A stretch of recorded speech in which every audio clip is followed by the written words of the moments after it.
Hi, friends. Before the episode starts, I got a quick message for you.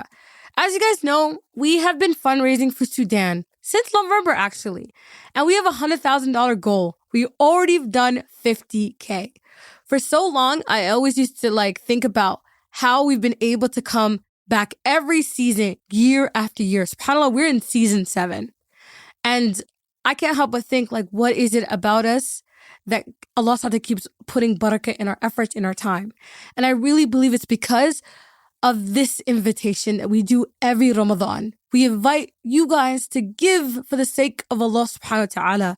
Right now, Sudan, because of the war, the country is in the worst humanitarian crisis the world has ever seen. Over 30 million people, more than 2/3 of the population, now urgently need help. More than 12 million people have been displaced. Millions are living without safe food, water, shelter, or healthcare. Children in particular are facing life-threatening hunger and malnutrition. Their situation is dire. So I encourage all of you guys, for the sake of Allah subhanahu wa ta'ala, to give what you can, even if it's $1. Even if it's $1, subhanAllah. No one has ever seen poverty giving for the sake of Allah subhanahu wa ta'ala. So I invite you all, if you've been impacted by our work, if you're deeply appreciative of TDS, then accept this invitation and help us help the people of Sudan. Help us save lives. Donate now. Link is in the description below.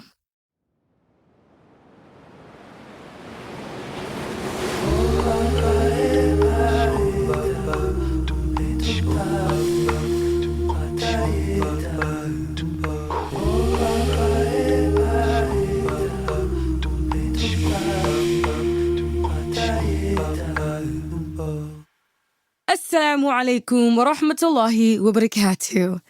It is your sister and friend Cadar, and you're listening to the Digital Sisterhood podcast. I remember very early on in my God-conscious journey.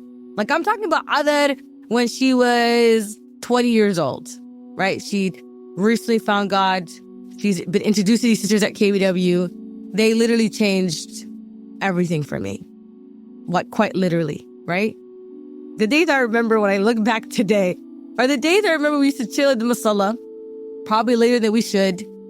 Maybe it was right after a lecture or after a halaqah. And it would just be a few of us girls just talking, dreaming actually, about the kind of women we wanted to be, right? We had our pasts. Some of us had our difficult backgrounds.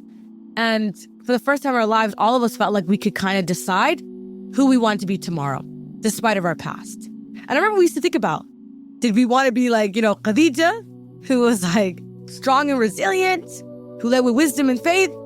Or did we want to be like Aisha, who was curious and articulate and bold and seeking knowledge? Or maybe like Maryam, steadfast and serene, trusting in Allah's plan even when alone. And it was fun. It was fun planning. Those were our dreams. We felt like we could be anyone, free from the weight of our past. However, though, as I grew older, I realized the world wasn't as simple as that. I saw women who were shut out and turned away from mosques. I saw women often unheard in their communities or prioritized. I saw women left unprotected in private and public spheres. And I realized it was never just about who we wanted to become. The real question was, if they saw what they saw, would we act with the same strength they did? But even in that struggle, I held on to the belief that we weren't just victims of these realities. We can't just be the victims anymore. There has to be women out there, even if I don't know, who are doing things, who see what's happening to women and who are building, who are working to heal, who are thinking about ways to kind of revive us. I so desperately need to believe that there were women out there doing the work even when I couldn't. And I remember thinking, Ya Allah, is there women out there who see what's happening to us and they're thinking, nah, man, this can't be it, fighting in their corners of the world. Just like I'm trying to fight in my small corner of the world. I remember asking Allah, just this one time, show me who those women are. not just to confirm that they were out there, but I could draw inspiration so I could fuel my own tank. Because sometimes, like when you're building, right? Like in my case, for example, me and the team, we're building like the digital sisterhood, right? We want to feel like we're not dreaming alone either. Slowly though, without realizing, I believe, I guess that quiet prayer of show me who those women are, I believe Allah subhanahu wa ta'ala finally answered. I just didn't see it yet.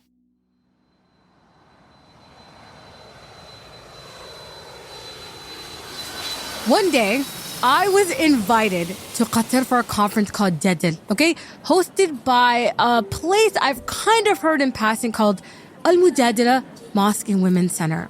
I remember being taken back by the beginning of that name, Al-Mujadala.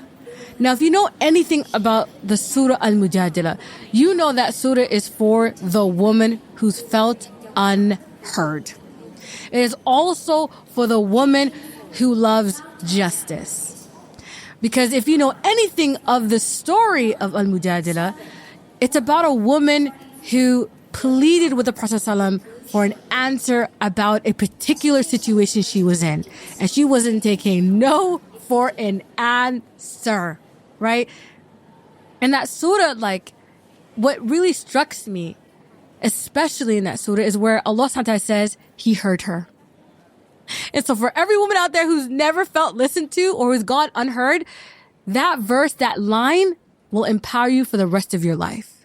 I highly encourage all my sisters to read up on Surah Al-Mujadala and the story of Khalwa because it is absolutely timeless.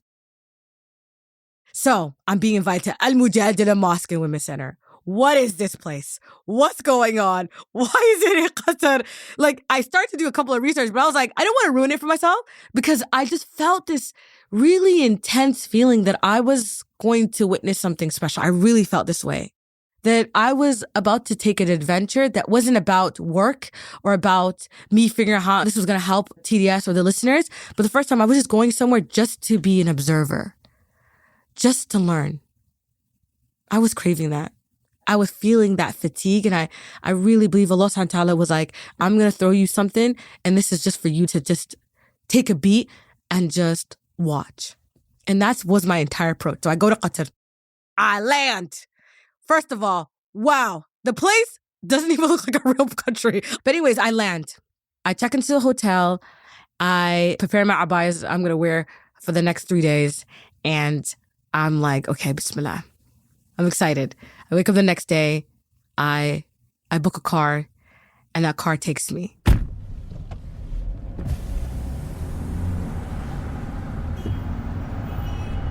And I remember rolling down the window, looking at Qatar properly for the first time. I was like, wow, the city looks specially curated.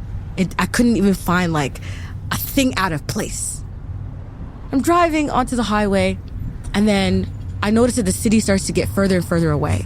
Like I was going closer to the desert. That's what it felt like at first. I was like, wait, we're leaving the city. And then when we drive up to Al-Mujadala, it's guarded by what looks like a garden oasis. I kid you not. And mind you, this is the middle of the desert. But this place, this mosque, this women's center, is guarded by a garden green oasis. You couldn't see it from the outside. Almost like you're not meant to see in the inside, okay? Like, not everybody's allowed in here. This is very special, okay? And so when the gate opens up and I get approved to come in, I go inside and I see Al-Mujadala. I see it in its full-on glory, okay? Not from Google, not from pictures, not from other people's description. I saw with my own eyes. And I kid you not, the mosque was shaped in a way I've never seen a mosque shaped before. Okay? It got curves. It was wavy. It was the most interesting looking masjid I have ever seen. It was beautiful though. It felt innovative, but it didn't feel separated from tradition. You know what I mean? Like it felt like someone designed this more than just for architectural reasons. I get out of the car. I start to walk up. I get nervous. I don't know anybody. I don't know a single soul here. I'm just observing. So I walk up. It's this tall door, really tall door. I open the glass door. I walk in. I have never seen a place so expansive that I felt like I was being invited to breathe for the first time. You know, sometimes when something is expansive, it can feel dreary and cold and isolating. No, this place felt like if you came in there restricted, it was demanding you to breathe.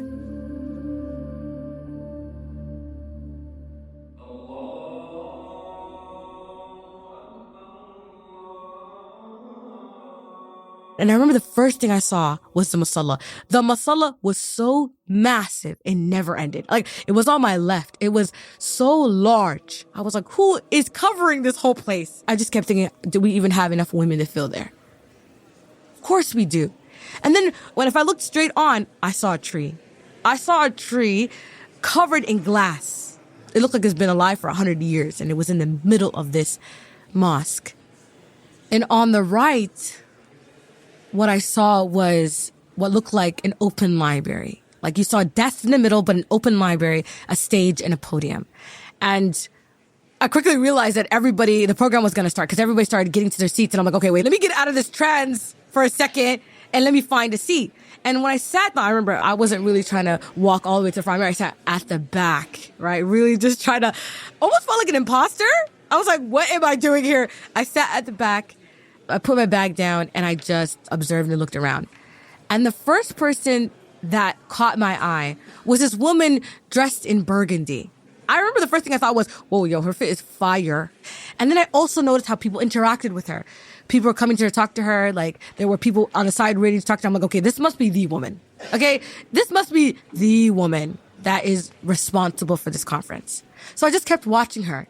She gets to know that she needs to come to the podium and open the conference. So she glides to the front and she walks up to the podium. And I'm just already imagining what she sounds like. Who am I to imagine? But I'm imagining kind of what she sounds like. Maybe shy, maybe, soft-spoken. Not at all. What I heard was a woman who, when she spoke, I felt like I had to listen. There was something about her where if she was talking, nobody else was talking. Like, you had to listen to, you were drawn to every word that was coming out of her mouth. And then the room what was chattering at first just became zen.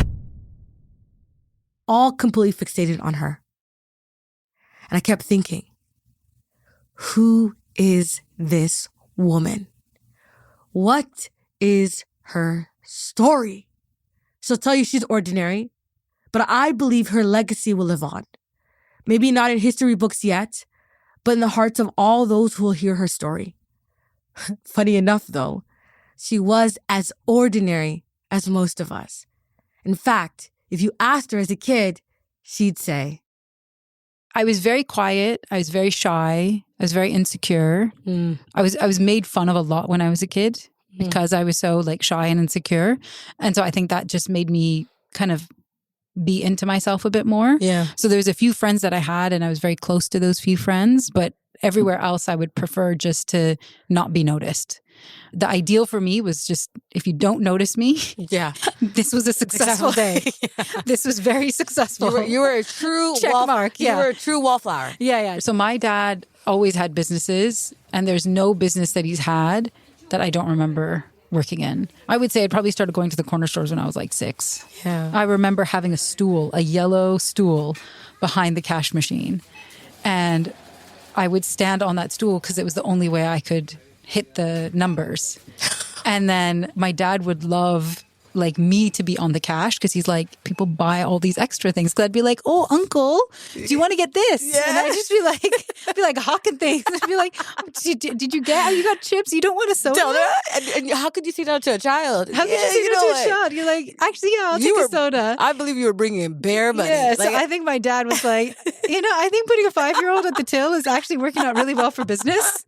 Let's just keep going with this. So I love that. Tell me, out of curiosity, when did you guys decide to make the move? And what was that decision based around? Imagine growing your whole life in Winnipeg, right? You have your friends, you have your community, you have your routine. how did your parents begin to tell you we're moving? You know, like I don't think they were sensitive about it. I think they were really just like immigrant parents who were we're not the Brady Bunch. We're not sitting down and like trying to create consensus around this issue. We're not going to provide you emotional security about the fact that we're about to uproot your entire lives. We're moving. Yeah. Start packing. And for me, I was like, I could be a loner anywhere. Yeah. Like, put me in America, put me in Canada. I'm a loner wherever I go. So I don't remember the move itself weighing on me. But I think once I got to America and once I realized, okay, that community that had held us together around, again, the mosque and the South Asian community there, I went to America, and where we ended up in America was so different that then I felt the loss, where I was like, well, who do I have? Like, where do I create a sense of self and belonging? Like, even being a wallflower in Canada, I was still like in a room that I understood. Whereas when I got to America, I was like, what's happening in this room? Yeah. I don't even understand how to just be in this space because it's so different from what we had. Yeah. So tell me about the Great Move. Like, did it turn out to be the Great Depression? Or like what ended up happening? And where did you move to the USA? We moved to Tacoma, Washington, which is, my dad moved where his old university best friend was, sold him on a dream. So you're leaving a country where you have passports and you can legally live and breathe and own property and open a bank account and do all of these things. And you're moving to a country where actually you're considered illegal.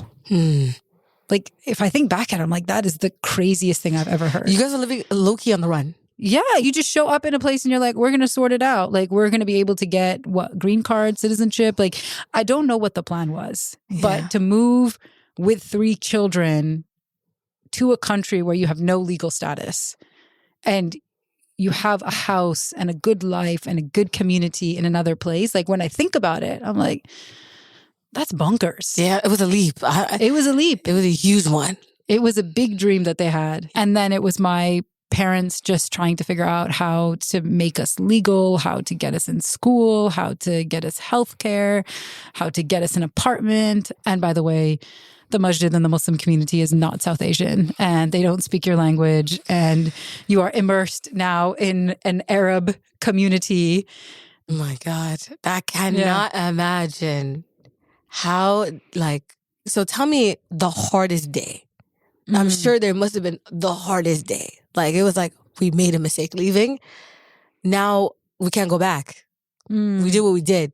The mosque that I went to, I remember the weirdest things about it, like the really weird shade of evergreen on the blinds and the fact that they were wood but not plastic. Yeah. But they created the mosque in a way that it felt like you were in your house, like the house of Allah was your house. And I remember like the prayer area was the top floor and the bottom floor was then like the community space and the kitchen and all those things. And they did the prayer area in such a beautiful way where you had the men's section and then you had a partition, but it was open on both sides with these arches. So you could easily go in and out of the men's section if you wanted. And as children, we would just be like, this is a perfect place for us to run, the playground. And I remember, you know, when I was a kid, we would line up to pray and it was very normal for some women to open and some women to close and then everybody to, you know, have conversation. And, you know, my mom would be like, go see where your father is and then kind of like run into the men's section. And, you know, men would pop their head in. They're like, oh, is my wife here? No, she's not. Okay, let me check downstairs. Like, there was a way in which you could just occupy the full space of the masjid always. And it felt very safe. And for me, it was a place of belonging. Like Monday through Friday, I was in school. And the weekend, I was either at my parents' friends' houses, at my aunt's house, or at the masjid. Yeah. That is exactly how a masjid is supposed to be unfolded. And I can't tell you how special that experience is, by the way. A lot of masjids are not like that. No, and that's why I didn't realize how special it was until I got to Tacoma. And then I went to the Tacoma mosque and was like, what the heck is going on here? Like, that's when I had the religious trauma. So I remember I went into the mosque and I was looking for my father and the partition there was a very intense partition that was taped down. And I just needed to see where my dad was. I'm like, should I go out into the car park and find him? Should I not? My mom wasn't there. Like, you don't have cell phones at this point where you're calling. So, you know, you communicate by actually being like, or is this person here or not? And so there was a part of the partition that it was clear that somebody had already like moved the tape and peeked. So I'm like, okay, apparently peeking is allowed. So I just moved the tape from the same area. And this woman came and she just hit my hand really hard and started screaming. Hey, what are you doing? And I was like, I just need to know where my father is. And she hit my hand again and she said, go out. Go out. And so then I just remember going out into the parking lot and then really dramatically, of course, it raining and me just standing in the cold parking lot waiting for my father, being like, I don't know how to find him. Like, I used to know how to find him because I would just run into the men's section and find him. And I don't know how to find him here. And I remember after that, I just stopped going to the mosque. I was like, there's no point coming here. When we get closer to our religion, a lot of us naturally think, okay, a good place to start is at the mosque. Because where else are you going to find like-minded women, right, who are also seeking community?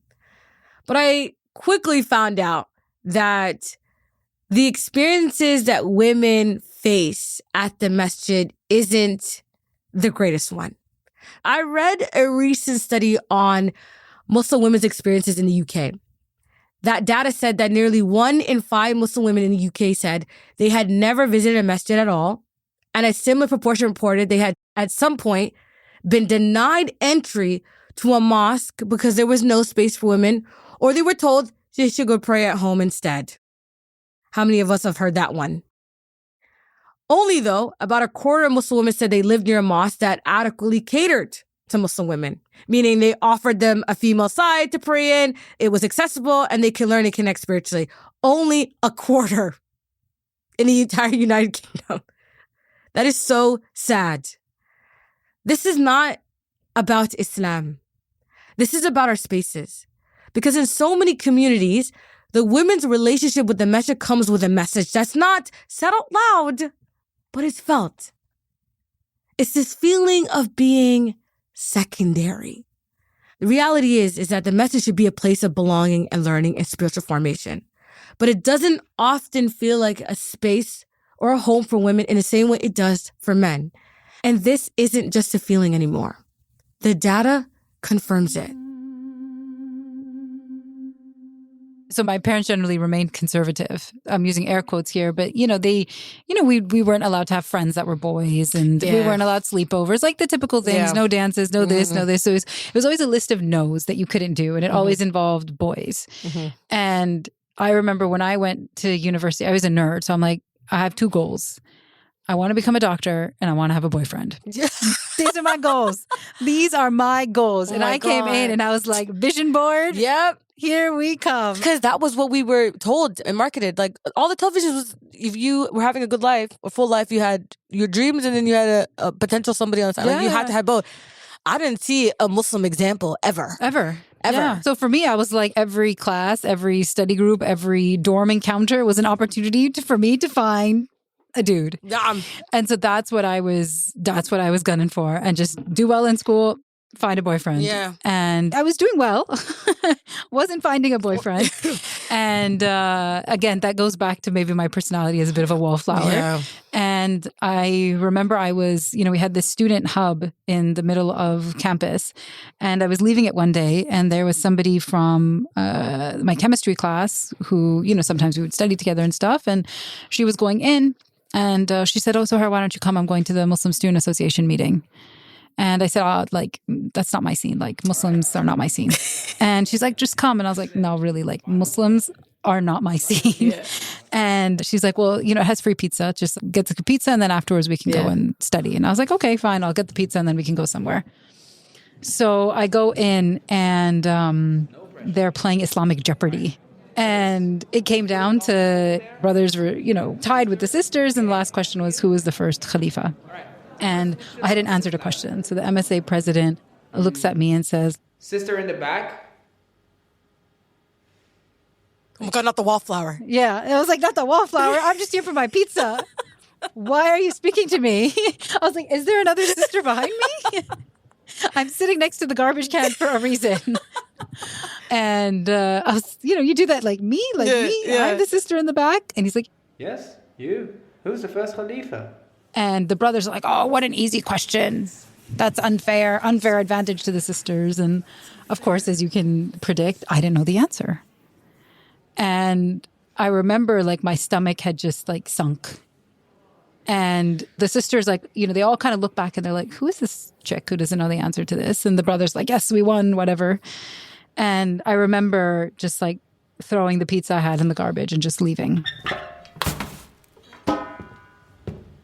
I walked out of the hub and we started heading back towards the dorms, and the library at University of Washington kind of has like an arch to it where you walk through the library, but basically I had to walk under the library. And I went through, and I remember walking through and then stopping and then turning around and walking back. And I went into the library and I just went to the catalog and I searched Islam. Really? And it was 5:00 and it was still quite like bright outside. And I remember just like almost like running my fingers across just the spine of the books because I was so mesmerized by just how many books there were. Wow. I was like, I never understood that Islam had this many books. Like I couldn't fathom who are all of these people writing all of these things about like medicine and art and architecture and philosophy and hadith and Quran and law and this thing and that thing. And I remember just sitting on the floor and just picking out book after book. Like I would just say, take one book from every shelf, just see what it is. And so I'd pick it out. And then it was amazing because it wasn't just that shelf, but it just kept wrapping around. There was like 15, 20 shelves just full of these books. And I think I didn't go home till like 2:00 in the morning. When the library was closing, they're like, you need to leave. And I was like, okay, I've been here for like 8 hours now. And I just remember flicking through the pages and then it hit me. I was like, it's vast. I never understood the vastness of it because then my experience of it was, at least in those formative years of my life in Tacoma, it was closed and it was narrow and it was small. And it was almost like the memory of just the mosque before that was not an intellectual memory. It was just like bake sales and parties and things like that. So for me, it was like, it hit me in that moment. I was like, this is an intellectual tradition. This is a world. And I know nothing about it.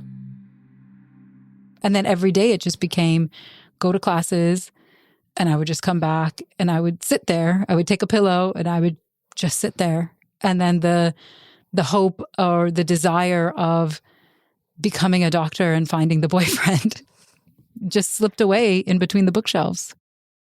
So then I left that meeting and never wanted to go back. But then I realized maybe that was my space.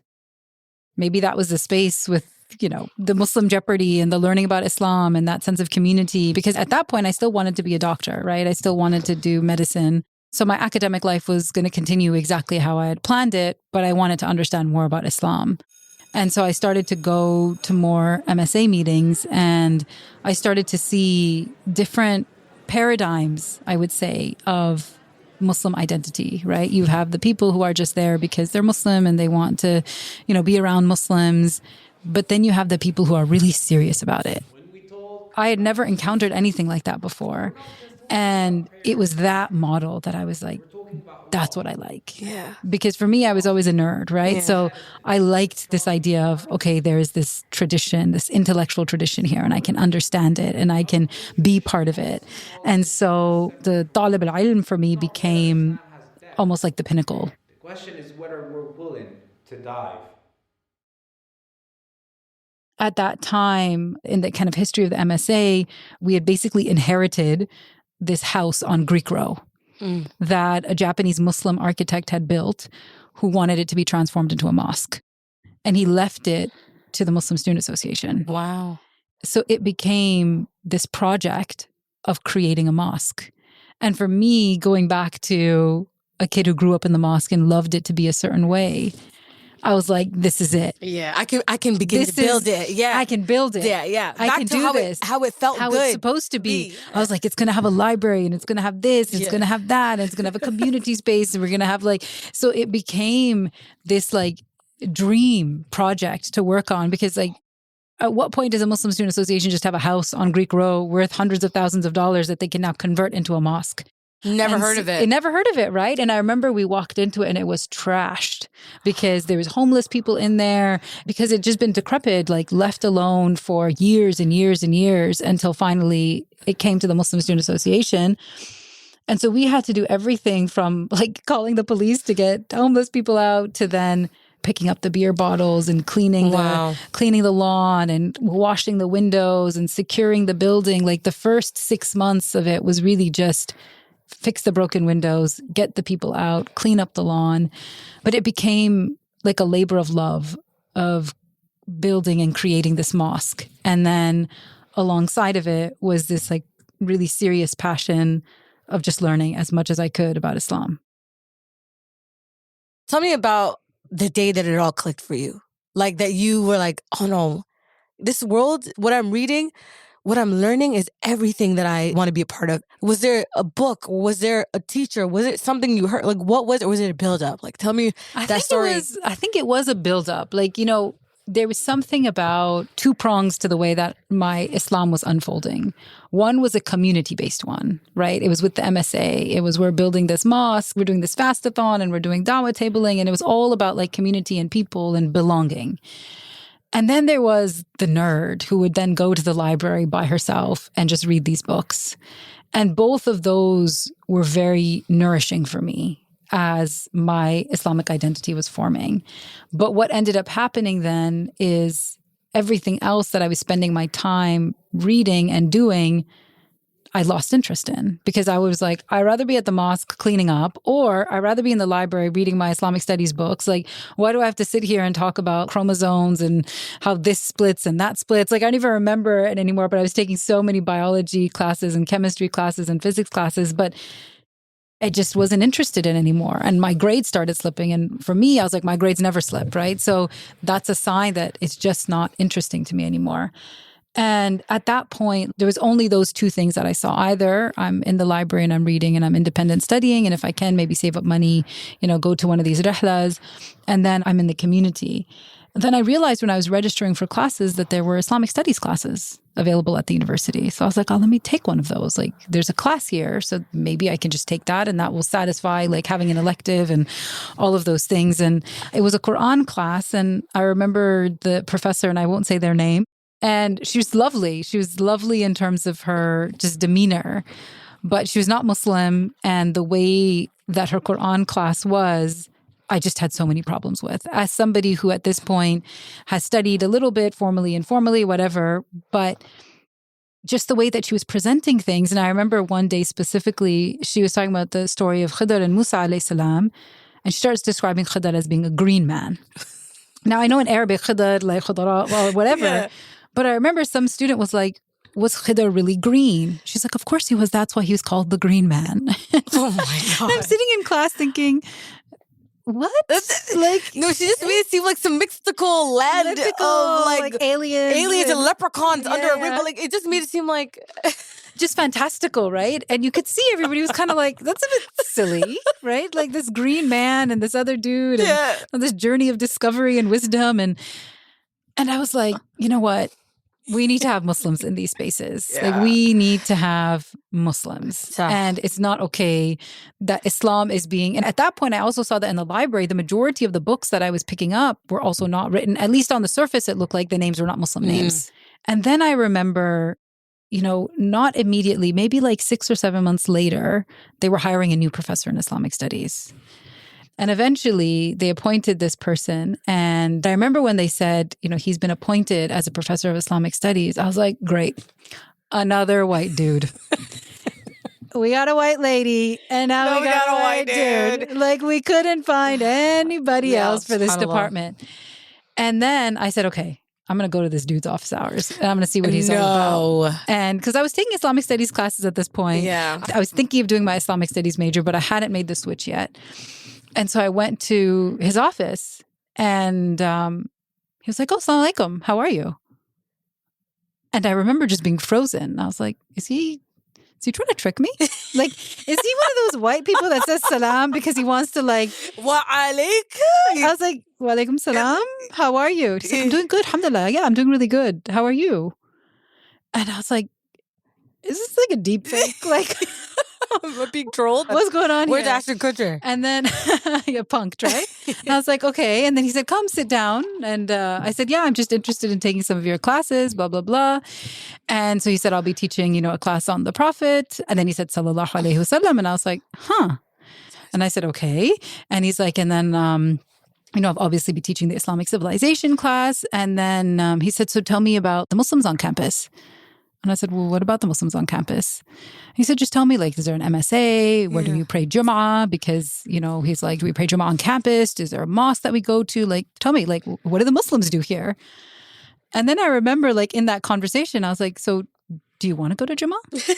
like, are you Muslim? Like, what's going on here? Like, just give it to me straight. And he's like, yeah, of course I want to do Jummah. And if they want me to give the khutbah there, I can as well. And then I was like, this dude is Muslim. Yeah. Like, that's a brother. That's a brother. Yeah. And this brother's ready to give khutbahs. That's a brother. And he's an academic. Allah medic. So after that conversation, I left and I was like, okay, like he's here and he's a Muslim. Yeah.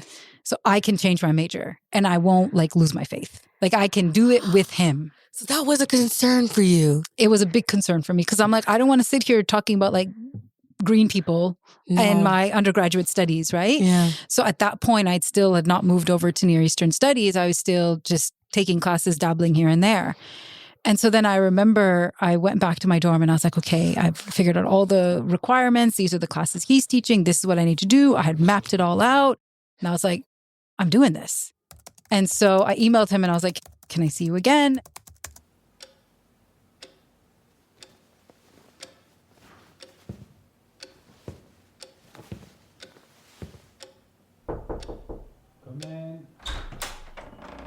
And so I went to his office and I said, Professor, I want to change my major to Islamic studies and I want you to be my mentor. What year are you in? I'm in my third year. And I remember he just looked at me because he's a very straight talker. To this day, he's a very straight talker. He looked at me in my face and he was like, You can't do that, I'm sorry. what do you mean I can't do it? Are you Arab? No, I'm South Asian. Do you speak Arabic? Do you know Arabic? No. And how are you going to do a degree in Islamic studies? You have to have 3 years of Arabic and you're in your third year. Are you going to take 6 years to do an undergraduate degree? Oh my God. And I was like, 6 years to do an undergraduate degree. Like my parents would kill me. Yeah.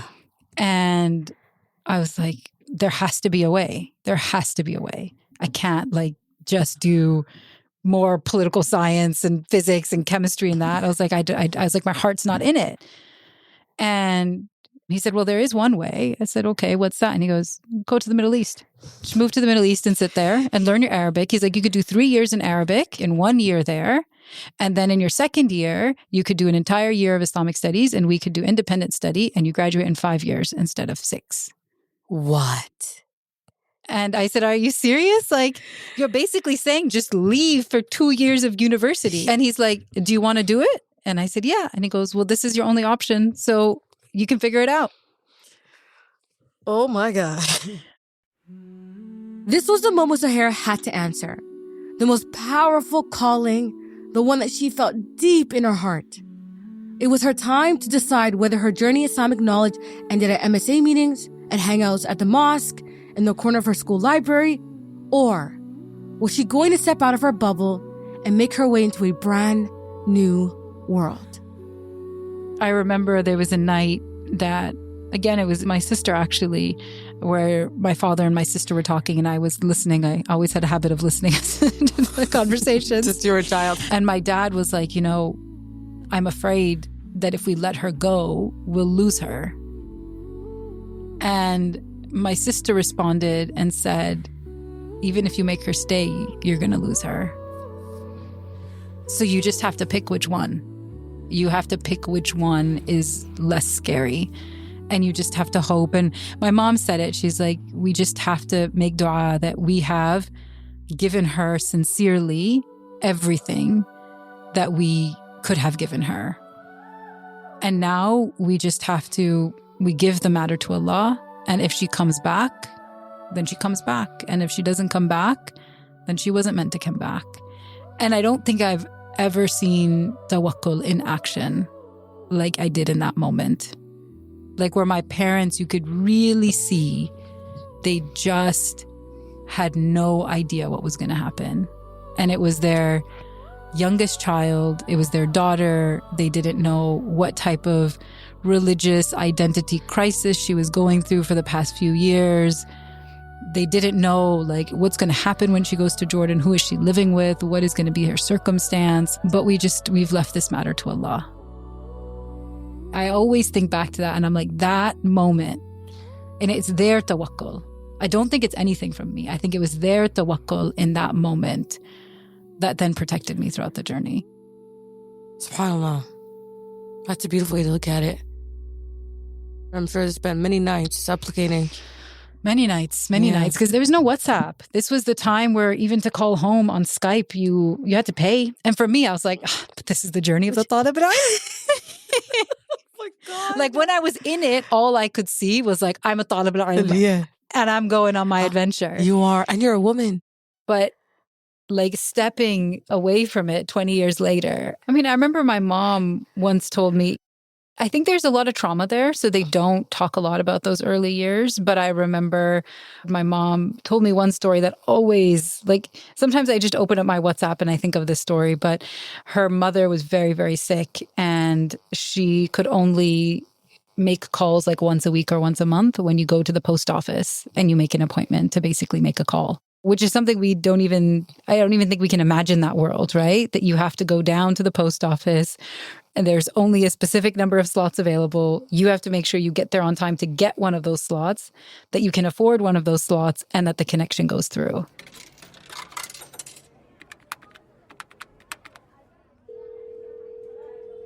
And again, they didn't have a lot of money. So even spending 25 cents on these calls was not something she could do regularly. She had missed 2 of the calls. Either it didn't connect or something happened with the connection. And her mother passed away. And she only found out later through a letter. I remember when she told this to me, she's like, I missed the opportunity to like speak to my mother and care for my mother. And she's like, I don't know if I would have been able to go back because a ticket back to Pakistan would have been so expensive. But she's like, to find out that your mother passes away through a letter after 2 missed phone calls. Wow. I can't imagine. And my mother, like knowing my mother's trauma of her mother passing away and her not knowing because of a phone call. For her to then be like, now my daughter is going to another country and I don't have a way of calling her every single day and knowing where she is at every single moment. Allahu Akbar. That's deep when I think about it. It is very deep. You know, it's a miracle that Allah has given them some sort of solace with it too. You know, you can't fully say like that. Also, Allah gives us that, like, it was the qadr that you had to go. Yeah. So everything had to, Allah had to inspire Iman. Like, to get them to get there, like to have an opportunity to act, because Allah is testing them with her children. But their children are on a righteous path. It's not easy either. Like, for anybody's kid. And you're practicing the Sunnah of Musa alayhi salam and you're moving. You're seeking it, you're moving. What did Jordan look like? Jordan is lovely. But Jordan is plain. It's very, very plain. The apartment was very much, it just felt like an IKEA dorm room. What nobody told me was how expensive Jordan was. Really? And how cold Jordan gets. And so when I had arrived, it was already getting cold. And to heat the apartment, we didn't have enough money to heat the apartment. And so we just said, so we had 3 rooms. We were the 3 of us living together. And so we just had to make a decision. We're like, we can't afford to heat the apartment. We have to choose between heating or food. And so we chose food. So the 3 of us who had never met one another before, within like 2 weeks, were then sleeping in the same bed, in the same room. And then we would get these like those independent gas heaters that you have to put the gas in. So we would leave that like in the room door, slightly ajar, because that was cheaper for us to heat. So we would just heat that one room. So we would eat in that room. We would sleep in that room. We would pray in that room. All 3 of us, like, we were inseparable. Yeah. Because we're just like, okay, khalas. That's your family. That's my family. So for all of like the winter of Jordan, we were in that room. And then in the mornings, I would go for tajweed classes at 7:00 in the morning. And then I would go for my Arabic classes. And then in the evenings, I would have fiqh. And then sometimes there would be some other gatherings I would go to. And then it was study. And the next day, it was the same thing. Like, 7 days a week, 6 to 8 hours a day was just classes. And then in the evenings, notes, memorization, notes, memorization, notes, memorization. And that was about a year in Jordan. The struggle I had in Jordan was, I think Jordan was so important for me because I saw an even harsher version of religion than what I was preaching and what I was doing. So much so that I felt alienated from it.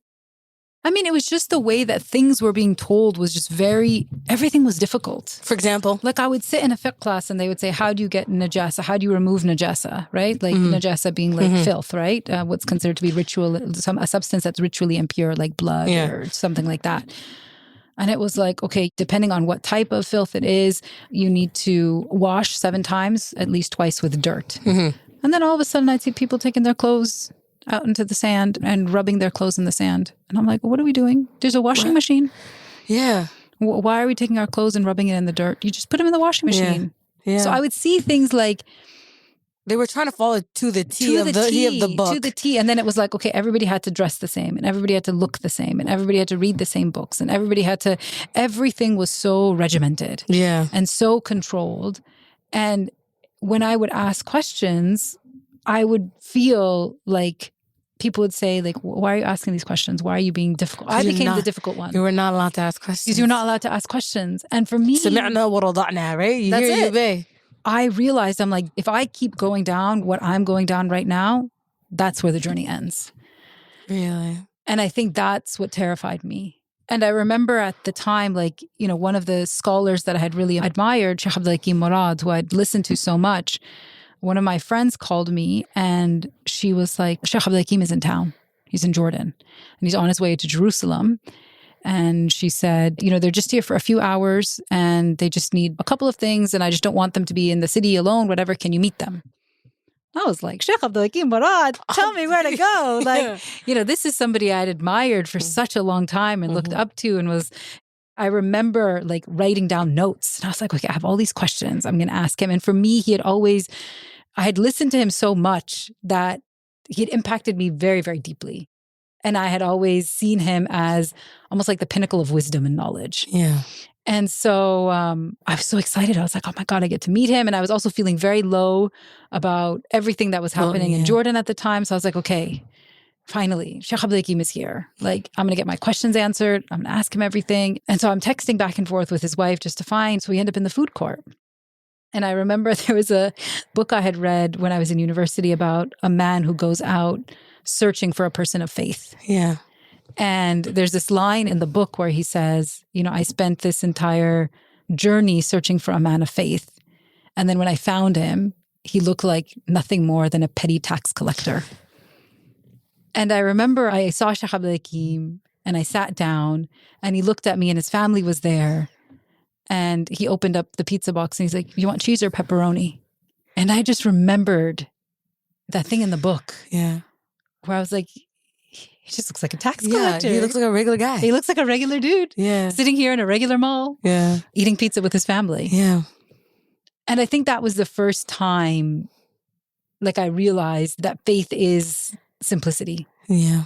That faith is not what you put out into the world and how you look and how you constantly talk about it. Here's a man who has shaped my religious journey for the past 3-4 years unknowingly. So much of my thought is framed by the way that he speaks about it. And I'm meeting him for the first time in a food court in Jordan with pizza. And he's just like, which type of pizza do you want? Nobody could have taught you better than that moment. Nothing could have showed the application of just of a person who seeks to impact the world, but also be like, to be also a family person, like to be all these things. To be all these things and not have to be loud about it. Yeah. Not have to just sit in there. And then I remember they were going to Jerusalem and I said, what are you guys doing? They're like, oh, there's a tour that we're giving in Jerusalem. It was part of the Nawawi tours that used to happen way back in the day. And I said, oh, is there any space? Can I come? And they said, yeah, we can get you on the tour. Like, this is how much it costs. And I was like, oh my God, that's an entire month rent. But I have to do it. Yeah. I have to just be around him and his family. Yeah. And so I ended up going. And I remember I carried around my notebook with questions for the entire 4 days. And I never asked him a single question.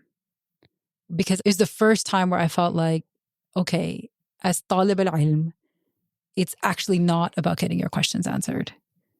You finally have a living model of what it means to be Muslim in front of you with kindness and generosity and humility and knowledge, that you should not actually ask questions, that you should just observe.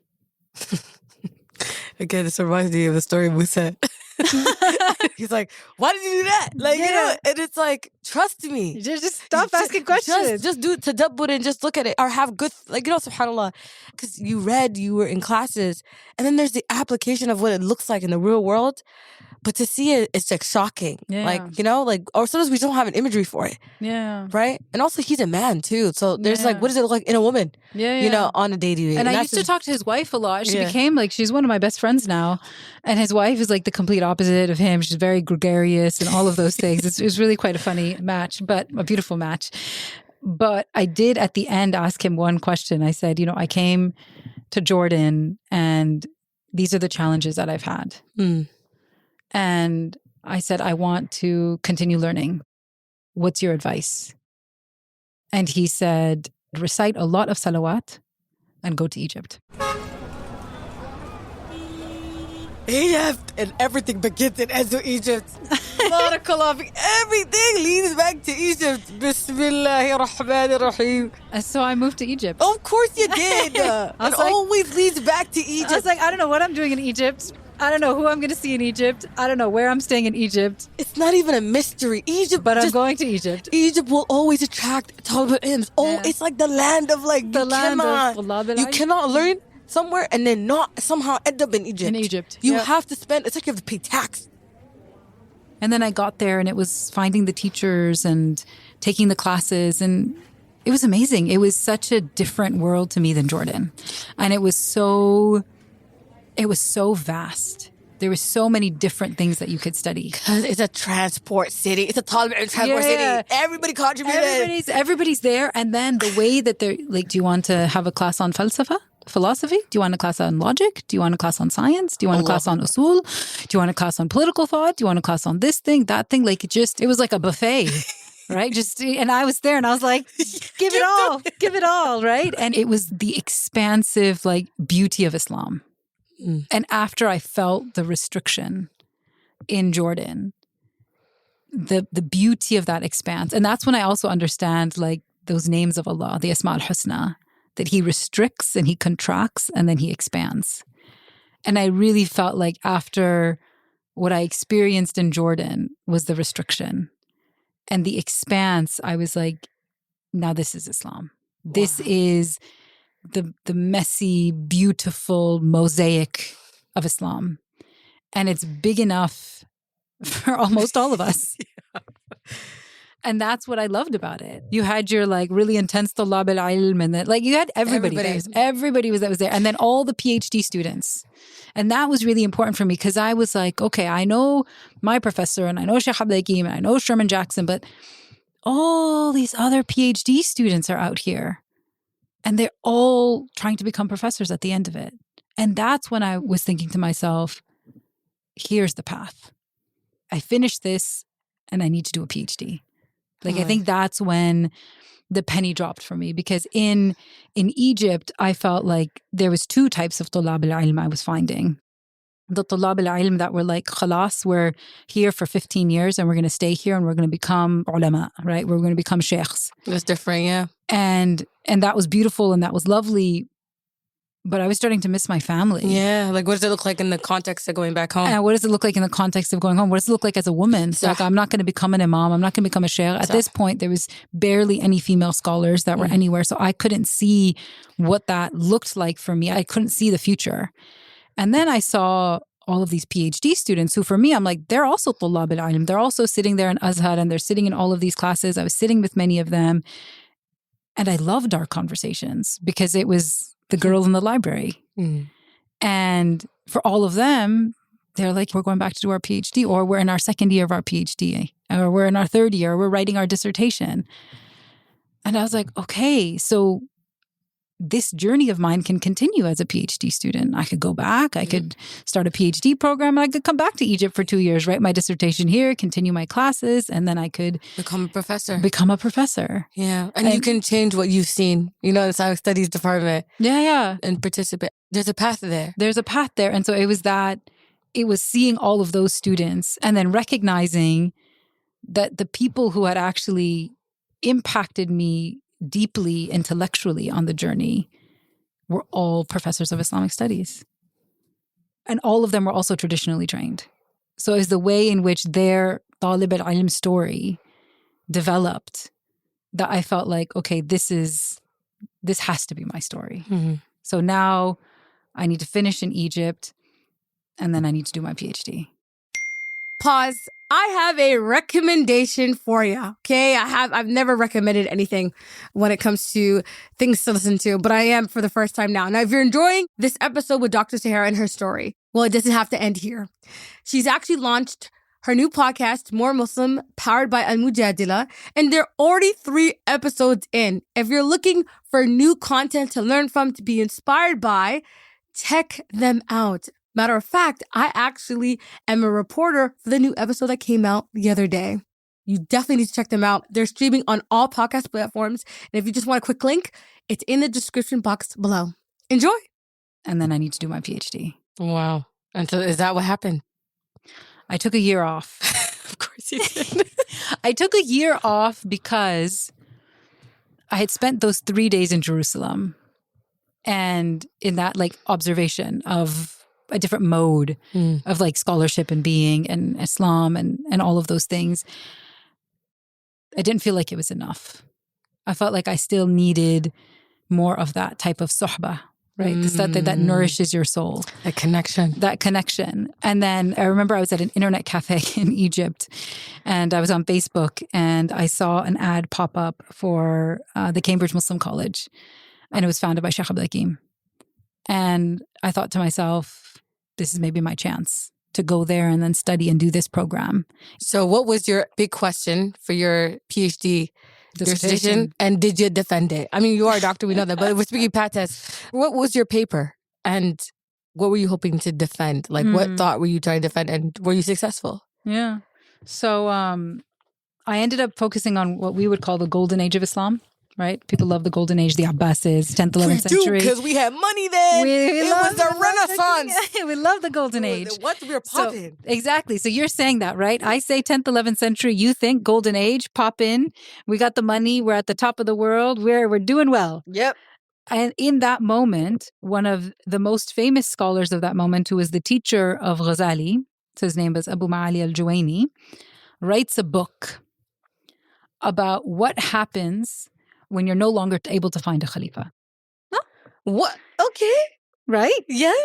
And then he says, okay, we might have a time in which we can't find a Khalifa. So what do we do? What do we do? So he says, okay, you can get a Khalifa that doesn't have all of the qualities, right? But you can get a bad Khalifa. Mm-hmm. He goes, okay, what if we can't find a bad Khalifa? So then he says, okay, then political institutions start to crumble a little bit, but you have the ulama. So let the ulama do their business. Let them create these small communities. And then he says, okay, what if there's no ulama?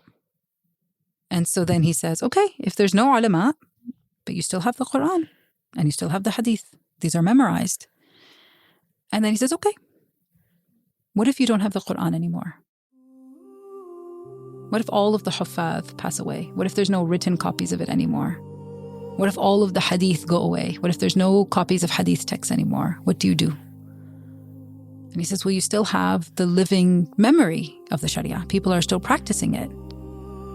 Then he says, okay, what happens when people's memory fades? What happens when people's practice fades? And he says, you'll forget the nuances. You'll forget such that the sahu, the forgetfulness prostration, but you won't forget fajr. You won't forget asr. You won't forget the main things. He said, okay, but give it time. Give it time. People will forget. What happens then? And he says, well, then the Sharia no longer exists. And he wrote this in the Golden Age. So my question was why? Why did he write this in the Golden Age? Why, at the height of what we might consider in public understandings of Islam as a renaissance, as the time when there was power and wealth and prestige? Why did one of the most famous scholars in the world at that time, and, a teacher of one of the most famous scholars up until today, write about the collapse of the Khalifa and the absence of the ulama? And then take it further, because there were people that wrote about the absence of the ulama, right? This idea of the times getting worse. But he took it further and he's like, okay, the ulama go, the Quran can go, the hadith can go, the remembering, the practice of the Sharia can go. And so for me, it was this trying to understand why he wrote this text. Then there was the bigger question of, okay, so theologically, him and the other kind of scholars, many of them took the position that the Sharia can disappear. It was a whole discussion, futura Sharia. It was like, you see this discussion starting after the time of the Prophet ﷺ all the way until the modern period. And there was some that said, no, the Sharia cannot be extinguished because Allah will protect it. But other scholars were like, no, the Sharia can go. Of course it can go. Why can't it go? Sharia is it's human practice.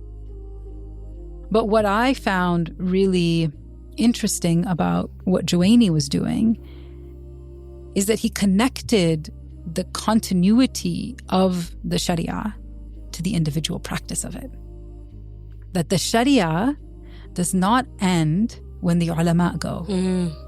The Sharia ends when the last individual who is not a hafiz, who is not a muhaddith, who is not an alim, stops praying. And what I came back to was that he, as a scholar, was fundamentally interested in two things: certainty about religion and continuity of religion. And instead of grounding those things in intellectual thought, which he did in part, he grounds those things in community and practice and the individual. And for me, that was so powerful. The idea that you can have all of the rational sciences and defenses, and you can the political systems, and you can create and live in this complex world, which he was living in, with the madrasas and the Seljuks and the Abbasids and all of these different things. But when it comes down fundamentally to human certainty and the continuity of society, it's community and certainty. It's faith. And for me, it was this like moment where you realize that he got it. Yeah. He got it for the 11th century, but he also got it for the 21st century. He did. He got it for us as well. SubhanAllah. So that changed. And that's why for me, like, community becomes so important. It's not just this thing out there. It's not the barbecues. It's not just going to the mosque. It's not just these things that keep us happy.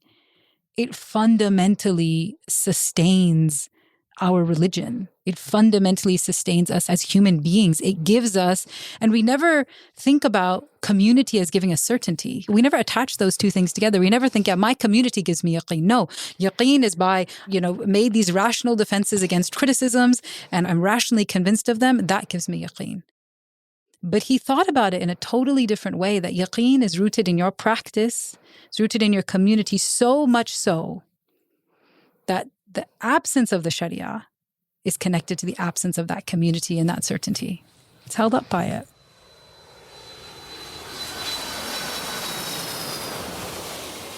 The truth is that Dr. Sohaira had a vision that was bigger than the classroom.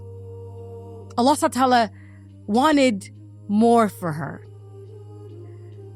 Dr. Sohaira believed that the Ummah is a living carrier of Islam, and that individual faith flourishes only through collective responsibility. It was only a matter of time before her understanding of religion through her studies and research would bring her closer to implementing that change. And in this case, implementing this change beyond the classroom. I mean, there's desperate times when you finish your PhD. You go where the jobs are. Your beggars can't be choosers, man. So I originally came to Qatar as a a professor of Islamic studies for Georgetown University. I saw the job. I was actually very interested in it, applied for it, alhamdulillah, got it, started working here in 2014. And I loved teaching Muslims. I loved that I could be doing Islamic studies and that the majority of the students in my classroom were Muslim. And that those who were not Muslim were coming to Qatar with that sense of curiosity. So I don't have to sit here and talk about chopping hands. I don't have to talk about how women are oppressed. Like, I don't have to do the things that you typically have to do in America. You could just teach what you wanted to teach, which I really liked. And so I taught for almost a decade at Georgetown. So 2014 is when I started. So I've been here 12 years now, going on to 13 years. And I really enjoyed, like I said, that experience. And then COVID happened.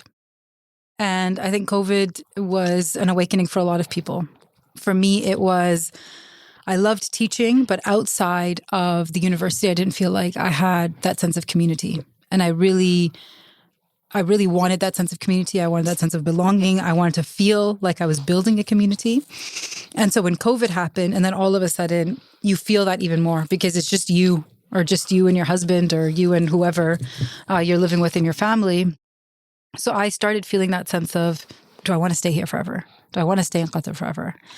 And I had a sabbatical in California in the middle of COVID. So I took my research sabbatical and I went to where my brother and sister were living. And they live outside of San Francisco in Redwood City. And I had put all of my stuff in storage when I had left because I was gone for 7-8 months. And I remember I was in a grocery store here and I get a call. And I usually never pick up my phone with unknown numbers. But because I'd put my stuff in storage, I was like, okay, I don't know whose number this is. Let me pick up. So I pick up the phone and they said, whoever it was from Qatar Foundation, can you come in tomorrow for a conversation? I was like, conversation about what? And they said, just, it's confidential, but if you could come in. And I said, okay, I just got back in town. Can you tell me more about this? No, we can't tell you more about it. It's confidential, but we'll send you an invite. And part of me was like, I really don't want to do this. But then, as professors at Georgetown, you're always told you want to engage with Qatar Foundation. Of course, they're our main sponsors here and everything. So I said, okay, I should be a good kind of member of the community and I should go to this. So I go to the main headquarters. There's 3 people sitting in a room, 4 people sitting in a room. I recognized one of them. And he was the dean of the Faculty of Islamic Studies at the time, the College of Islamic Studies. And he said, you ready for your interview? I said, what interview? I have a job. I didn't apply for a job. And I said, oh, no, your interview is today. And I said, oh, you guys are probably confused. I was just told you guys needed a meeting about something. And he goes, really? Okay. He sits down. I sit down. The next person comes in. You're here for the interview. I said, no. Then the next person comes in and same thing. We'll get the interview started in a few minutes. At this point, I said, I'm sorry, I think you're confused. I haven't applied for a job. I have a job. I'm a professor at Georgetown. And she said, hold on, I'll just print out the job description.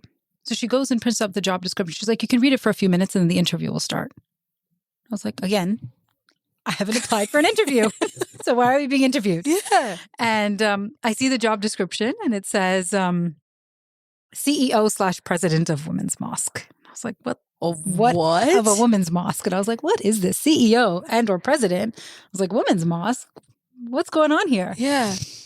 So I read through it, whatever. And then, they very seriously start asking me questions. They're like, okay, what's your experience in management? What's your approach to Islamic family law? What are the challenges you think Muslim women are facing? So these different questions, like, do you have any experience with mosque management? I was like, I have no idea where this is going. But so I answer them like anybody would answer questions in an interview. And then I go home and I remember calling some of my friends and being like, this weird thing happened at QF today. And then I get a call saying, can you send us some documents, your publications and stuff? And I said, everything is online. They said, no, we'd really appreciate it if you could send it to us. I said, okay, fine. I sent them some publications. And then I get another call saying, okay, you have another interview tomorrow. What is going on? This sounds like a Cinderella. This sounds like you're being fitted. And it's like, well, we don't care if you don't know. Yeah, just keep going. We picked you and just keep going. So then they said, you have another interview tomorrow? And I said, look, with all due respect, thank you for considering me. I'm really happy in my current job. I'm not looking to do anything, least of all be a president of a women's mosque. And they said, well, we think it's really important for you to come to the interview tomorrow. And I said, why? And then the woman said, well, confidentially, I shouldn't tell you this, but it's with Sheikh Moza. The queen. The queen. I was like, oh, I have to meet Sheikh Moza. Like, you people can spend their whole lives in Qatar and not meet Sheikh Moza. Like, Absolutely. that's the goal. The goal is to meet Sheikh Moza, right? And like, I mean, they're picking you for this, and you didn't even apply. And she's a powerhouse. She is. She's a powerhouse. So can we for a second talk about Sheikh Moza for those who do not know what she does? Oh my God. What did she not do? Like, you tell me. As an outsider that came into Qatar, first of all, I didn't even know there was a king. I just heard Sheikh Moza everywhere. Yeah. This is her plan. This is her vision. This is what she's done. I said, this is a country built by a woman. Yep. This is where I belong. Ya Allah, bring me here. I went to the Haram. I was in Qatar for like the first time. I literally went to Umrah. I said, Ya Allah, that's where I belong there. You know, this is as close as we're getting to a country built from like, I need to be there. Like, I was so impacted by her and her vision. What a vision. What is somebody that looks so far and then also does it? I don't know how many queens that do that. She's a model of service. My goodness. Did you go to bed that night thinking, what is going on? First thing I thought was, what am I going to wear? Because I need to wear something good to this interview. So what did you wear? I think I wore a nice royal blue blazer. Okay. You never go wrong with royal blue. Never wrong. I mean, it's called royal blue. Exactly. So I was like, let me wear a color that matches the room. MashaAllah. But when I went in, she was really lovely. And she just said, what would be your vision? And I said, look, with all due respect, I'm an academic. I really love working in the community and stuff, but I wouldn't, if I was to structure this, I think we need to think about mosques and spaces as much more than just a place for prayer. That we need to think about it in terms of, really meaningful community education that's beyond just religious education for women, all of their integrated needs. We need to think about research that addresses what are the contemporary challenges that Muslim women are facing. We need to think about public engagement and civic engagement in a way that recognizes the challenges now and in the future for Muslim women. And what we need to create really is not simply a mosque for women. We need to create an institution that can house the creative, intellectual capacities of Muslim women and put those together to address their individual needs and the needs of the community.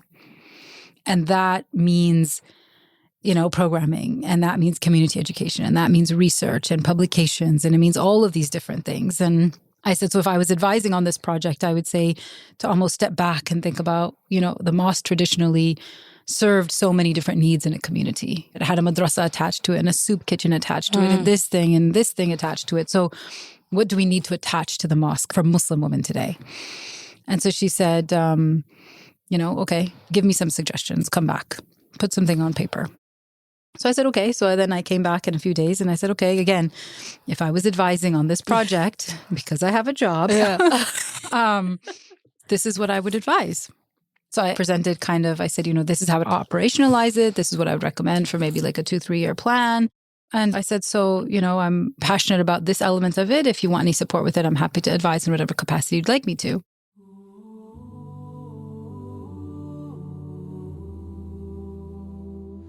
I remember looking at her and she just smiled.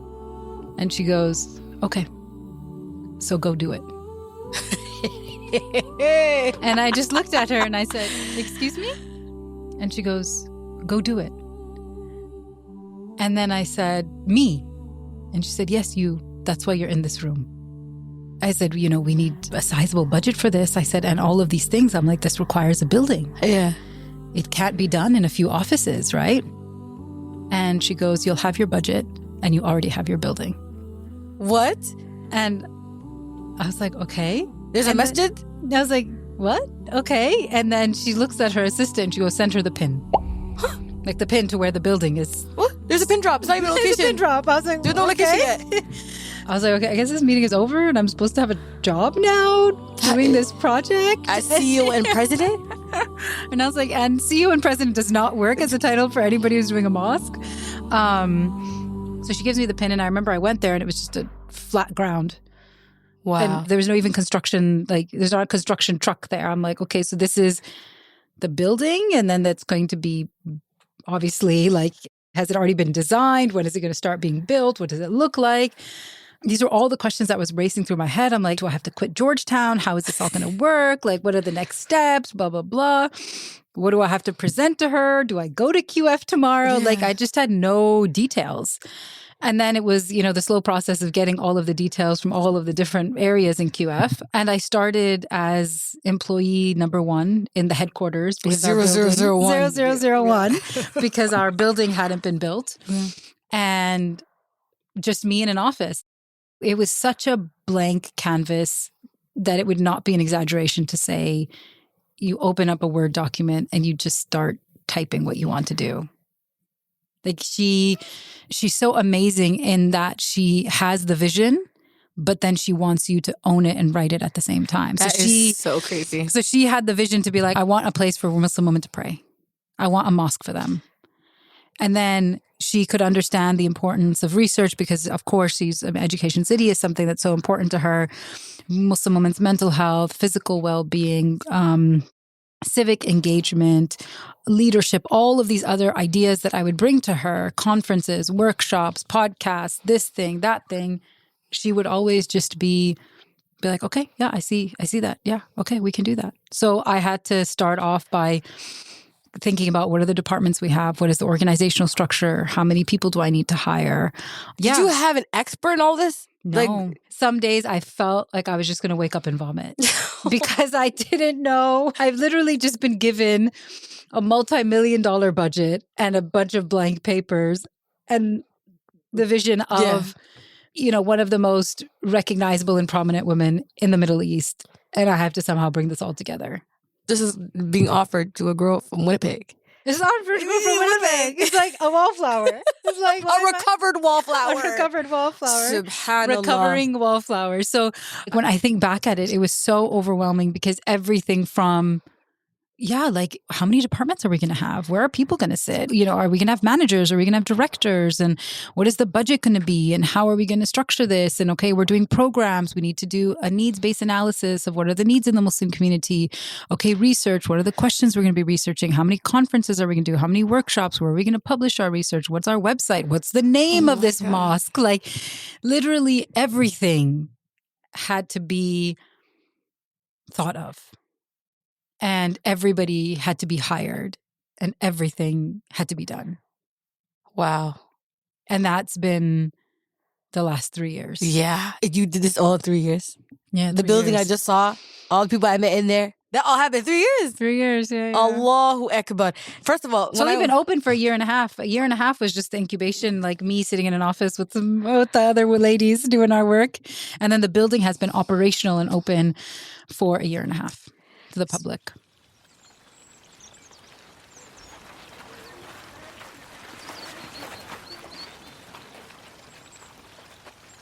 So tell me about the floor plan, the building of this building, and why it had to be the way it is.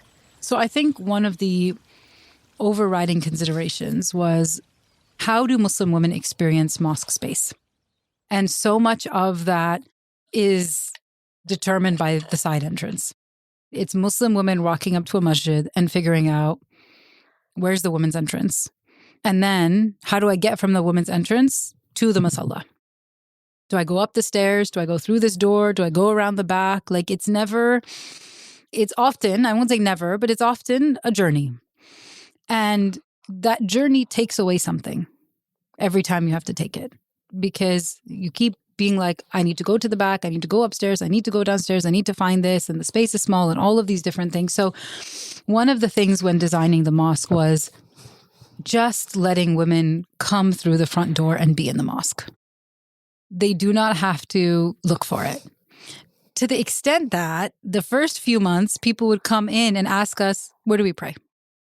Because the masalla was so in your face that they just couldn't believe that it was the masjid. Yeah. Because when you walk into Mujadala, you see the trees and then there, boom, bang, is the masjid. And that was really important. It was you come in through any one of the grand entrances and you're in the masjid. Literally grand entrances. When's the last time we saw a grand door or a grand entrance except the haram? But there's a grand entrance here. And it's because of the light that comes in and the trees. There's something about it that evokes, it's elevated. Yeah. And then what we did is we thought about the two types of things that are happening, right? That there is salah. And that is fundamentally about your connection with Allah. And then there's the conversation and the dialogue and the research and the education. And that's a matter of your connection with others and your connection with the community. So we made the highest part of the masjid, what we call the kind of the qibla wall, over the masjid area. And then it kind of swoops down into the wave, into where the classes are and the library is. The idea that, okay, you in your connection with Allah are standing at the highest point of the building. And then you in your connection with the community are standing in the kind of the coziest, the closest part of the building where you can be held, right, by others.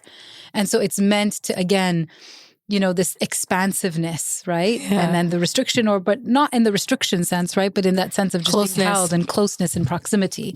So that was a big part of it. And we also wanted to think about, how does the sound of salah fill the air, regardless of where you are? So regardless of whether you're in the masjid, because yes, we're doing education, we're doing research, and we're doing all of these different things, but we're grounded fundamentally in Islam and in the work of Mujadila as a masjid.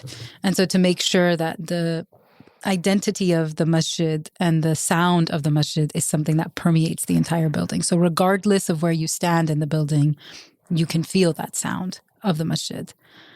And the story that, you know, for me was really meaningfully encapsulated, that was our first Ramadan. So we opened at the end of January, and Ramadan is our Super Bowl. Yeah, it's everyone's Super Bowl. And I want you to put yourself in my shoes, right? Okay. We've opened up the first Muslim women's mosque and center in the Middle East, arguably, potentially the world. People who are really excited about it, but there's also people who are like, why are you doing this? Why are you doing this? So some people are coming, some people are not coming. And we're dealing with all of that. And 3 weeks after we open is Ramadan. So we have to get everything ready for what we hope and inshallah pray is going to be the busiest time of year.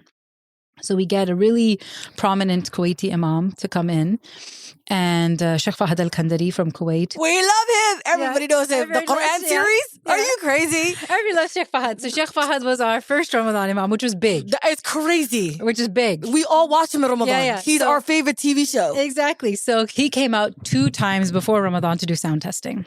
Because sound is important to imams, right? They want to make sure the sound is perfect. So he came out twice before, and we also had a local person do sound testing. So for us, we're like, we have made the sound perfect. It's the imam of the Grand Mosque of Kuwait is happy. The imam of the Grand Mosque of Qatar is happy. We have done our job. We're ready to go. And first day of Ramadan rolls around. Of course, Her Highness is there. And Taraweeh begins, and I see women covering their ears. Allahu Akbar.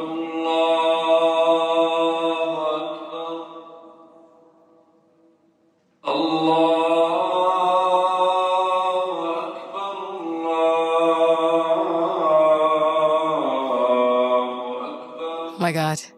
And the first thing is like, I'm like, what's going on? Like, people are covering their ears. This is Taraweeh. Like, what's happening?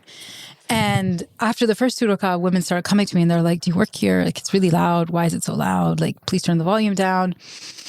And I started, like, more women kept coming to me, and I was like, I don't understand. Like, we've tested this like so many times. And so by the time it got to the 4th rak'ah and people kept coming, especially in that middle break, I was like, okay, khalas, like something needs to happen. So I texted Sheikh Fahad's manager and I said, if he could just go to the office for a few minutes and I'll meet him there. We just need to discuss the sound. So we go to the office and I said, you know, Sheikh Fahad, I know you came and tested the sound and we tested it as well, but the women are complaining that it's too loud. So like, what do we do? And I remember he looked at me, totally serious face. And he's like, it's because they've never heard the Quran recited properly. They've never been in the first row. Oh my goodness. And for me, I remember thinking the Quran is recited revelation. Yeah. The written text only came later. Like the way the Quran should actually be experienced is through voice, is through recitation. And the fact that Sheikh Fahad is saying, the problem here isn't the sound. It's the fact that women actually have never heard the Quran being recited in that way, where they are front and center, where it's piercing their heart. Yeah. And that's when I was like, this is why Mujadila has to exist. It has to exist for a lot of different reasons. But this is one of those reasons. And then we decided we would lower the volume a little bit and then increase it a little bit each night. To teach them. To get them acclimatized to it. Yeah. But I remember by the time we had gotten to the last 10 days of Ramadan, Mujadila was getting packed. Because they were experiencing something they were experiencing something they've never experienced before. So you're telling me I could be at the end of the musalla and it feels like I'm in the first row. Yeah, so men's section. We've configured the sound so that wherever you are in Mujadila, you experience the sound as if you were in the first row. That is insane. SubhanAllah, I was talking to one of the volunteers at the masjid and they said, if that's what men were hearing, I'm shocked that they're lenient with their religion. If I heard the Quran like that all the time, I'd be an iron board. You're there, Fajr, hearing it like that. That's insanity. Yeah. But then it's like women are also getting to experience the Quran in that way. It's beautiful. It's beautiful, especially when we're going to the women's side. It's broken and dusty and gray and barely hearing the recitation properly. Yeah. If they decide to fix the microphone, sometimes it stops working. You just gotta really make sure you're Allah, but I think we're second. That is what women are so used to. They're so used to that, and we think about the sound, we think about the lighting, we think about the bukhur, we think about, the water, we think about the Quran, the tissues, all of these different things. We have tried to create an experience for Muslim women when they come into the masjid and they feel a sense of that they're being honored. Yeah. That they're walking into the house of Allah and they are being honored. Yeah. Prioritized, right? And so, we had our second Ramadan and again, the busiest days, there was no space left in the building to pray. We were at over capacity. So we had more than 1,200 people and there were lines outside of Mujadila. Allahu Akbar.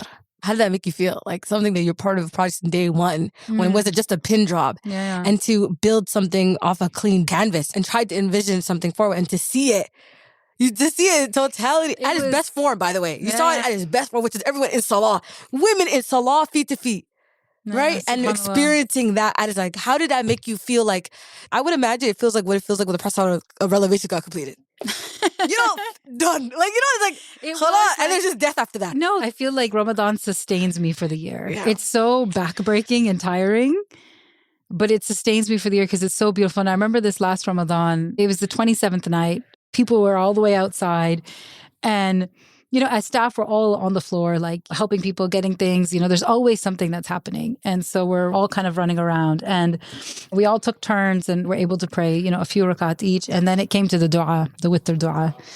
And so, my hips were hurting so much at this point. My legs were hurting. So I said, I'm just going to sit down. And a couple of other Mujadila staff, we just sat down where the trees are. Yeah. And the imam started making dua. And the dua on the night of the 27th is so special. It is. It's the real Super Bowl night. It's the Super Bowl night. And we felt okay, somehow space is expanded and there's 1,400 women here. And it was so beautiful. And the imam started making dua. And then in the middle of his dua, when they have these transitions, right? Yeah. So they do the grand duas. And then it goes to duas of the ummah. And then it goes to duas of the family. And then he started getting really specific. And then he made dua for Mujadila. And then he made dua for the women who work at Mujadila. Oh, Allahu Akbar. And I remember that moment because we were sitting there and we were so tired. It was the fact that he remembered to make dua for us. And it was the fact that you had all of these women who said Ameen. And we really just felt at that moment that this is where we need to be. And this is the work that we need to be doing. 1,200 people say, Abby? I would have said, just take me now. This is the best I'll ever be. This is the best I'll ever be. SubhanAllah wrote that for you guys, to experience that beauty of it. Oh my God, I can't even imagine how that made you guys feel. It was so unexpected. It really felt like, okay, this work is the work that we need to be doing. Alhamdulillah. Alhamdulillah. To be chosen, to be picked, to be used, to be honored. We supplicate for that all the time. Can you tell me about why you guys named it Al-Mujadila? Because I'll be real with you, okay? The surah is a tough surah, okay? The surah is a surah I go to when I'm venom. It's a story that most women are I've experienced that to some degree of disrespect or tiredness or completely disregarded. You just answered the question. Did I? You just answered the question. You said you go to it because most women have experienced it. Yeah. Yeah. And you know, the part that I like relate to is that she had to go and say, this happened to me. Yeah. You know, like oftentimes what happens to women is not often witnessed. Mm. You know, like what happens in our homes. But not only did she go and say it, but who was her witness? Who were her witnesses? They were her husband. Mm-hmm.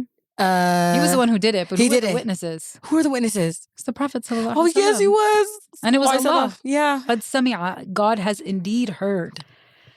Right? So much of what we experience as women oftentimes comes down to being silenced.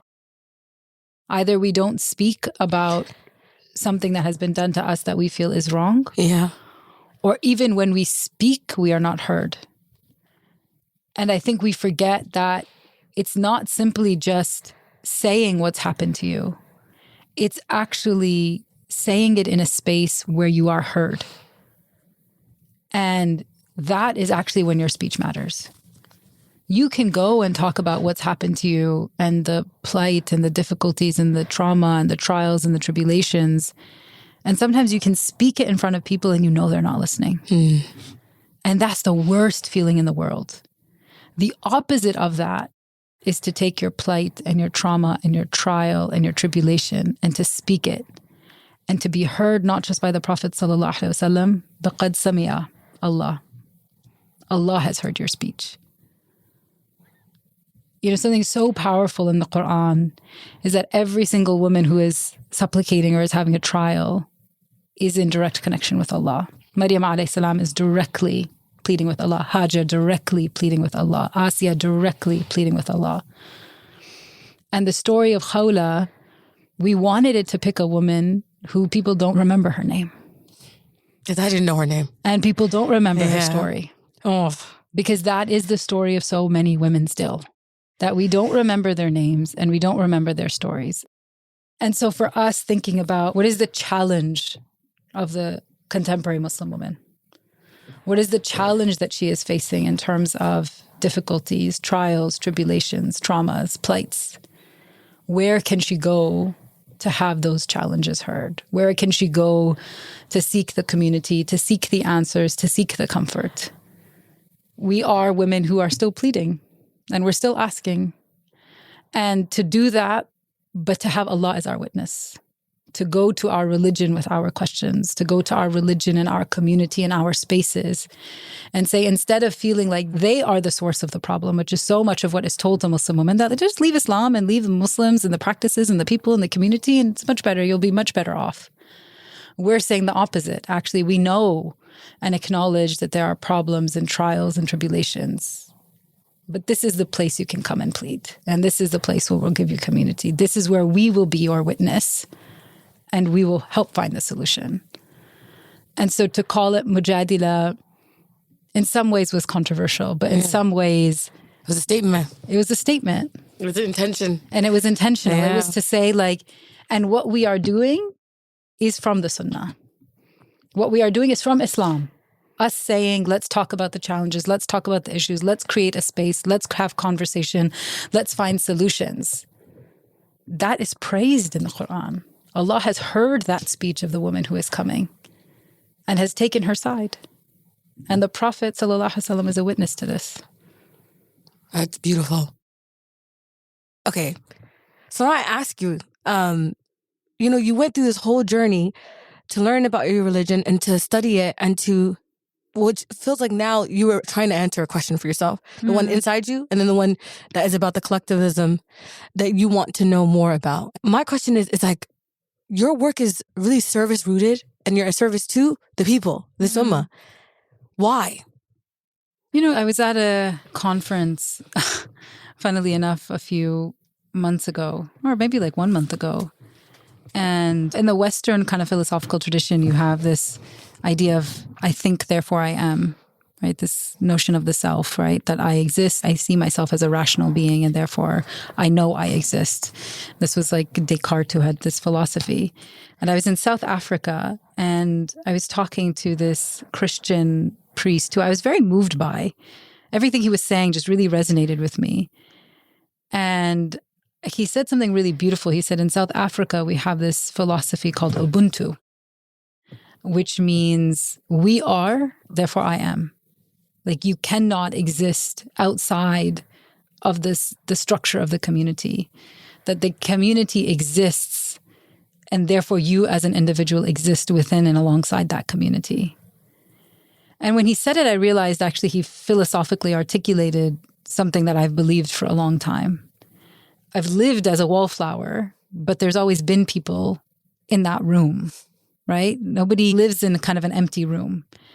And regardless of where I've been in my life, I've always felt that the community around me has always nourished me and given me that sense of meaning and that sense of purpose and that sense of identity and that sense of belonging. And to then be in a position where you can serve that community, for me, it's an honor. I don't see it as me serving the community. I see it as Allah has given me the opportunity to actually do something that serves me, that allows me to step back and make my life more meaningful. The community is there. The community will always be there. The community is beautiful. And in many ways, it can even be self-sustaining.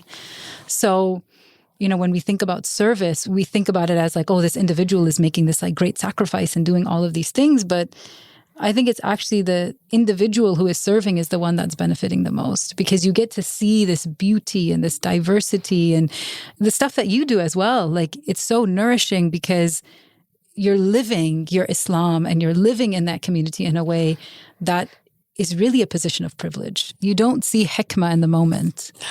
Like, hikmah is the long game. Yeah. It's the long vision. Like, I think of, even my own kind of story, and I'm like, I didn't plan any of this. Like, even Mujadila, which is another funny story, how I ended up in that job, nothing was planned by me. And I think when you step into that space and you realize like nothing is planned by you, that Allah is opening doors and you're stepping through, the best thing that you can do as you step through those doors is just serve others. Absolutely. Is to not make it about yourself, not to make it about what you've done and how many people you've, recorded or interviewed or how many articles you've published or how many views. Like, you don't make it about those worldly metrics. You say, Allah has opened this door. The best way that I can show my gratitude is by serving, taking whatever gift has been given to me and try to give it to others. Yeah. You're still very much young. You're still very much unfolding, alhamdulillah. When you think about your work, this life you dedicated to service and to teaching, they say the best of us are those who teach. There's something to strive for. If you want to be the best, like, do this. When you think about when you die, you're done, and you've returned to Allah subhanahu wa ta'ala, and He begins to call everybody by their names, or it's time for you to stand in front of Him, right?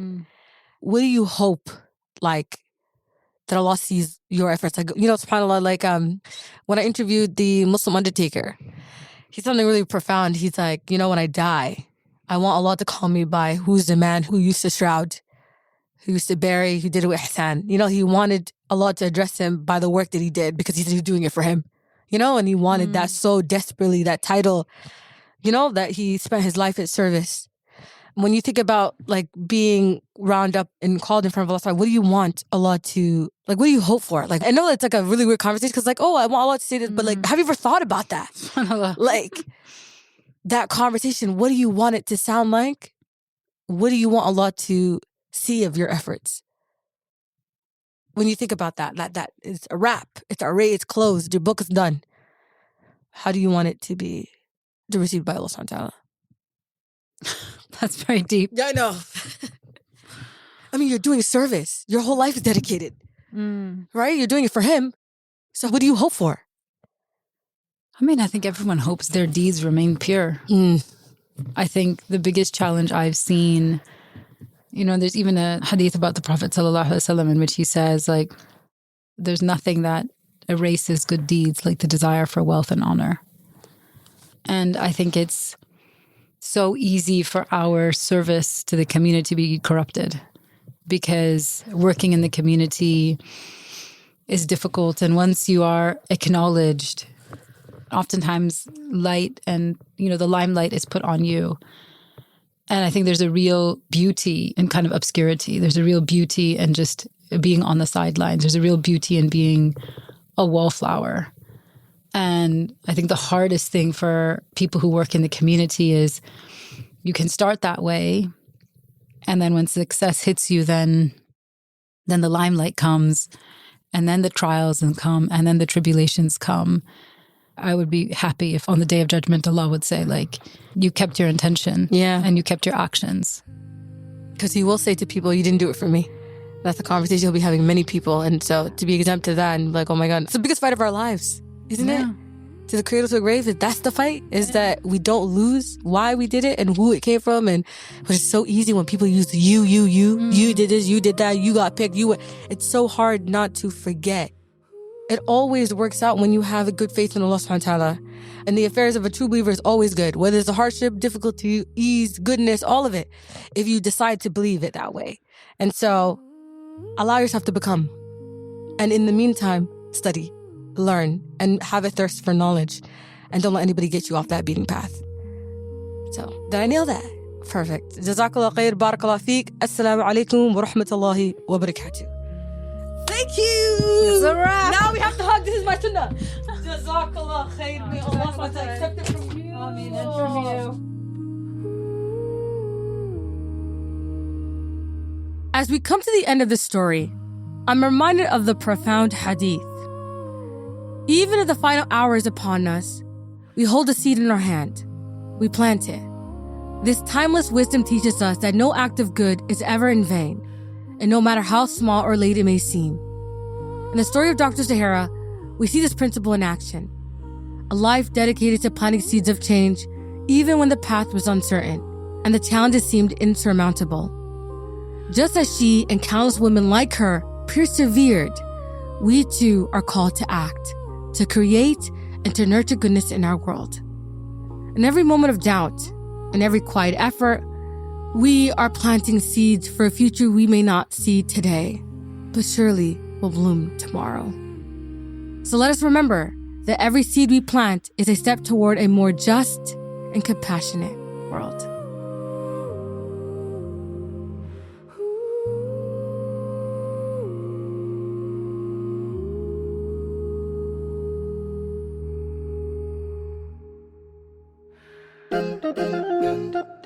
Before I go, I gotta hand out my flowers to this incredible, beautiful episode. First of all, thank you to Dr. Sohaira for trusting us with your story. I hope we made you proud. Thank you, Lamisa, for producing this beautiful episode. You killed it like you always do. Yusuf and Yahya for sound designing this episode. Yumna and Wasima for illustrating this beautiful cover art. It's been so fun working with you guys this season. And of course, honorable mentions to Nouri Sheikh, Safi Mohamud, Aisha, and Hanan Sheikh. Thank you guys so much for listening to Season 7's opener. And if I haven't already said, Ramadan Mubarak. Congratulations to making it to Ramadan. I ask Allah to make this the most transformative Ramadan you've ever had in your entire life. I pray Allah helps you build the stepping stones in becoming the better version of you. Allahumma ameen. And I'll see you guys next week in your ears, in your speakers. Say it with me now, telling you a good story. Digital. Shit.